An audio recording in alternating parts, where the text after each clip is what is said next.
Hello everyone and welcome back to our YouTube channel.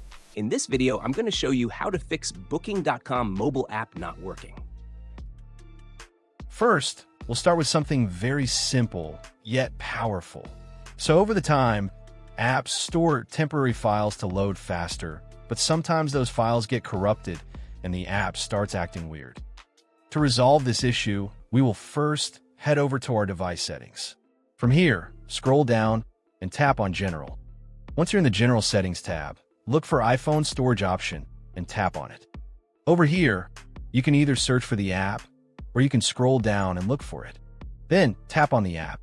On the next screen, you need to tap on the Offload app option. A confirmation pop-up will come up. Now tap on the Offload app option here. It'll take a bit for processing, and then a reinstall button will show up. Simply tap on it to reinstall the app. This should resolve the issue, but if it doesn't, then you need to check if the app is running an older version. Head over to App Store. From here, double tap on this search icon in the bottom right corner, and then search for the app.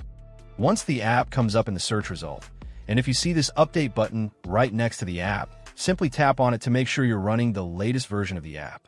However, if you continue to encounter this issue, then you will need to completely reinstall the app, which usually resolves the problem. Head over to this screen the way we did before. And over here, tap on the Delete App option here to uninstall the app from your device. A confirmation pop-up will come up. Now tap on the Delete option here. Once uninstalled, open up App Store and search for the app in the search bar. After the app comes up in the search result, simply click on this cloud icon to install it back onto your device. Hopefully, this resolves the issue. If it does, consider sending a super thanks to support our channel.